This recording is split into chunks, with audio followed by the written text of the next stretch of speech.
Lucid Motors Automobile Troubleshooting. If you're looking for help fixing your Lucid Motors automobile, look no further. Our comprehensive Lucid Motors Automobile Troubleshooting Guide will explain common issues, provide tips, and show you how to read your model's error codes. Ignition switch. If the battery is working, but you still cannot start your vehicle, it may be the ignition switch. Turn the key on and look for the red warning lights on your dash. If you get no lights and your battery is working, the ignition switch could be to blame. If you get dash lights, then turn the key to start to see if the lights go out on the dash. If the lights go out, your ignition switch is okay.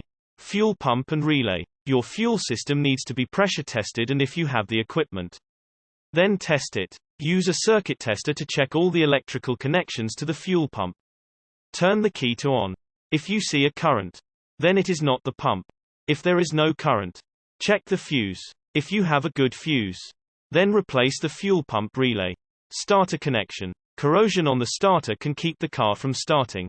In order to test the connection, hold a circuit tester lead on the starter wire. It will be the smaller of two wires. Keep clear of any moving parts in the engine and have someone turn the key. Check the current on the starter. If the starter has current but it is not spinning, then you need to replace the starter. If the starter checks out okay, then the problem lies somewhere else.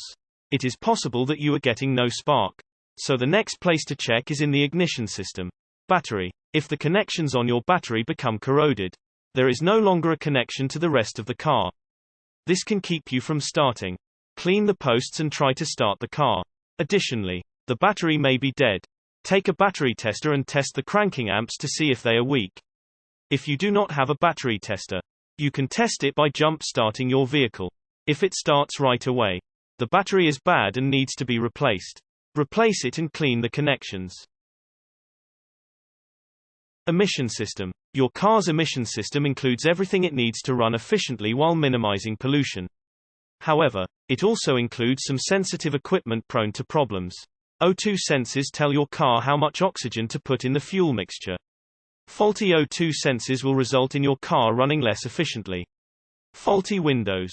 As power windows have become the norm, car owners have seen the rise of one big annoyance: windows that don't roll up. While not too worrisome on its own, remember that too much of a gap makes you vulnerable to theft and water damage. Faulty starter. Does your car take longer than usual to start?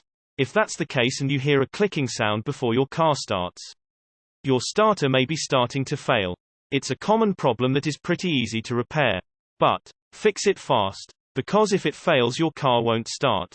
Flat tire. Although it is common for a tire to deflate over time, most tires become flat after being punctured by an object such as a nail.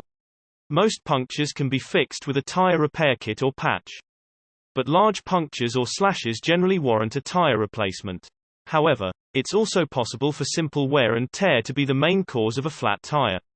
To help extend the lifespan of your tires, be sure to keep them properly rotated. We recommend that you rotate your tires every 5.000 miles or every time you get an engine oil change to help prevent unnecessary tire wear and tear. Source: GTAutomotive.com